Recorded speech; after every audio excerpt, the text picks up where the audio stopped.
Pumalag mga kababayan si House Committee on Appropriations Chairman Saldico, Congressman Saldico, sa naging akusasyon ni Super Ate na yung pondo po sa AKAP, yung sa pondo ng DSWD for AKAP, yung ayuda para doon sa mga manggagawa na kapos sa kita, ginagamit daw sa People's Initiative.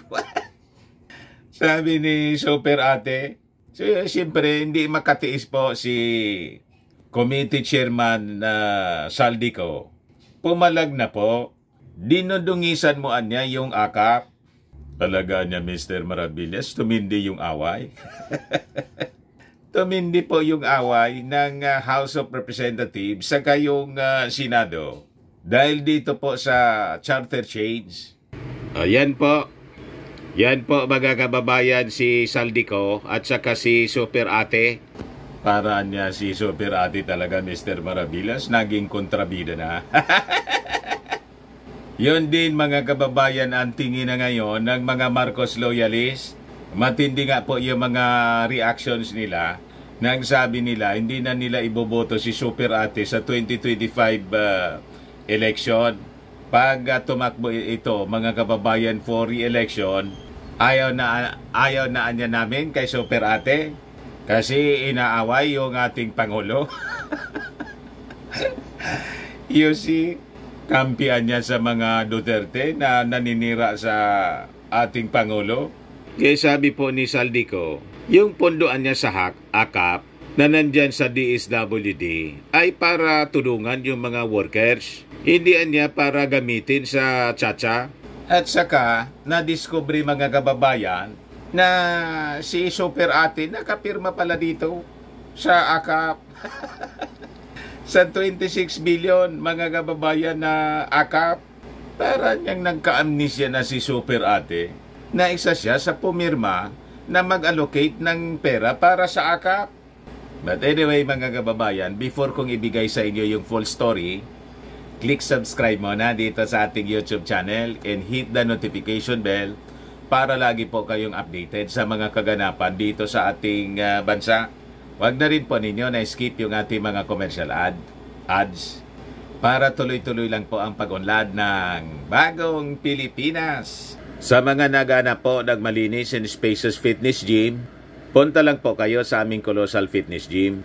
We also offer Grab Car Rental with our brand new 2023 model ng Toyota Innova. We also accept booking for those who are planning to travel via PAL, Cebu Pacific, and other airline companies, local and international. And bills payment for Meralco Bills, PLDT, Aleco Bills dito sa amin, etc. Kahit saan po kayo gusto na mag-travel, pwede na kayo dito magpa-booking online sa aming opisina. Pati sa mga hotels po. May Paymaya kami po, may bayad center na rin. Ang Colossal Fitness Gym is located at 3rd floor Security Bank Building, Lanco Business Park, Legazpi City, Albay. For inquiries, look for Gilon Maravillas, contact number 0966-802-0949. Yan po yung aming Innova. Lagi na pong matao sa amin. Na-set up na rin po yung aming mga bagong gym equipment. May treadmill na rin po kami. Saka ito po yung bago naming product, Eye Glow Serum, whitening. Tingnan ninyo yung epekto sa aking anak na architect, entrepreneur. Before and now. Sa mga inquiries ninyo, contact lang po ninyo yung aking anak sa FB niya, Riz Maravillas. Ito naman po, Firmax Firming and Lifting Cream. Pinapahid lang po sa mga pulses in affected area. Mainam po sa mga pains at paninigas na mga kaso-kasoan. Ito naman po, Automax Radiant Serum. Sa mukha naman yung application. Anti-aging po siya. You will look 10 years younger than your age. Sa mga cancer patients naman po, baka lang gusto ninyo itong itry. Ning siya red mixed fruit drink. Hindi man po siya gamot, food supplement siya. Kaya lang, gawa siya mga kababayan sa goji berry.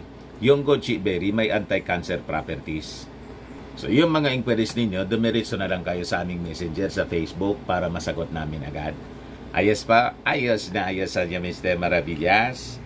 Balikan natin mga kababayan ito mga awayan dahil po sa sinusulong na charter change na punta sa kung ano-anong mga issue. You see? So sabi po ni House Committee Chairman, Appropriations Committee Chairman Saldico, wala man anyang katotohanan na yung bilyon na pundo para sa AKAP ginagamit dito sa People's Initiative. Dinudungisan niya ni Senator Amy Marcos. Ayan po ang sabi rito ni Congressman Saldico. Yung AKAP po, ang ibig sabihin niyan, ayuda para sa kapos, ang kita, AKAP program. Nasabi ni Super Ate, being channel to the People's Initiative for charter change. Talaga niya, Mr. Maravillas, matindi. So sabi po ni Saldico, dinudungisan po ni Senator Amy Marcos ang malinis na intensyon ng AKAP na tulungan ang mga kababayan nating may trabaho ngunit kapos ang kita. Taong bayan na po ang bahalang humusga sa kanyang pamumulitika sa isang programang pantulong sa mahirap. Sabi po ni Saldico sa naging aligasyon ni Super Ate about the misuse of the fund. Yan yung pinag-usapan po sa hearing ni Super Ate doon po sa Senado. Wala man anyang katotohanan ang sinasabi ng senadora at yung distribution niya ng pondo para sa AKAP ay sumusunod sa mga alituntunin sa pagdidisburse ng pera. It is in accordance with the provision set forth sa 2024 General Appropriations Act or itong national budget.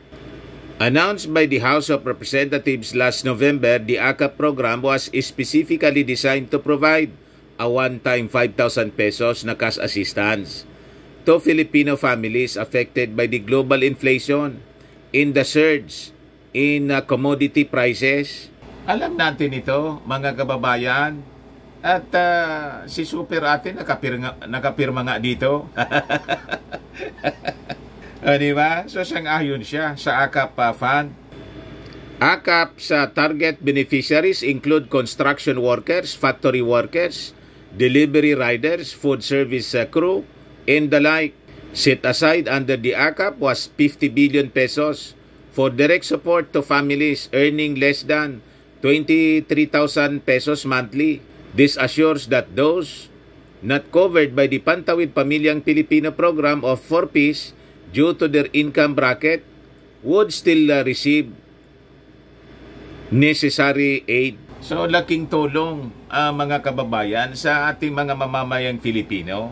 So kung ang income ng family ay less than 23,000 pesos, so qualified ka na tumanggap ng one-time ayuda, 5,000 pesos. At nakikita ko nga po sa mga post ni Super Ate, lagi man siyang sumasama nga dyan sa distribution ng mga ayuda. O diba? Ano ang ibig sabihin nun? Di ba pwede na yung mga DSWD personnel lang ang mag-distribute nito? Pero sumasama siya. So, hindi ba malinaw na sumasakay din siya dito sa mga ayuda na nire-release ng DSWD sa ating mga mamamayan? So, sa kanya walang problema. At saka nakapirma pala siya dito. Wala man siyang objection. At yung mga akusasyon na ito ay ginagamit, yun kasi po, para isulong ang People's Initiative, nagsalita na nga po si Congressman Joey Salceda kahapon. Pinatulog na ng COMELEC. So, tulog mo na niya yung People's Initiative. Piniperceive kasi nila na sinusulong yung People's Initiative, mga kababayan, as a sword of Damocles sa mga senador na pag hindi nila ginawa yung trabaho nila, People's Initiative, baka maaboli sila. Kaya nanggigigil yung mga senador dito sa People's Initiative. Yes, sabi ni Saldico, Ang Kongreso niya ay naninindigan by its commitment to enhance government support to Filipinos, particularly those impacted by the economic challenges posed by global inflation in ongoing geopolitical tensions. Yun ang rason niya ng release nitong AKAP, hindi yung sinasabi nilang ginagamit sa People's Initiative. Ito siya, nakapirma si Amy Marcos. Yan Amy Marcos. Ayuda sa kapos ang kita program AKAP, the amount of 26 billion pesos, 26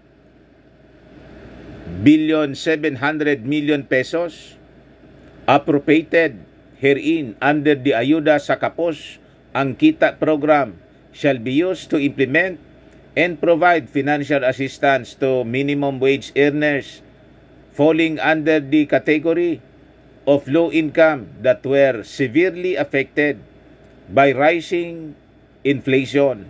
Implementation of this provision is subject to the guidelines to be issued by the DSWD and existing budgeting, accounting, and auditing rules and regulations. So, DSWD po yung nagdi-distribute niyan. Hindi man po yung mga nagsusulong ng pirma. Kaya sabi ni Saldico, dinundugisan na niya ni Senator Amy Marcos yung distribution ng AKAP fund. Ayan tuloy, sabi dito, grandstanding, tulog or may amnesia ang Senado?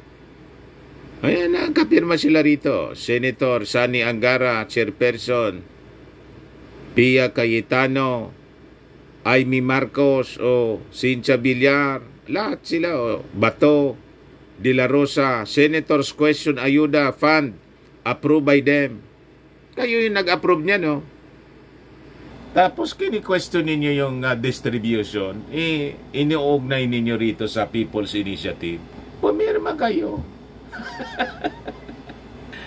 Sa kabagaan niya, Mr. Maravillas. Ayan man lang po, mga kababayan, yung mga mainit na balita ngayon. Ako po si Dante Maravillas. Bye-bye po. God bless.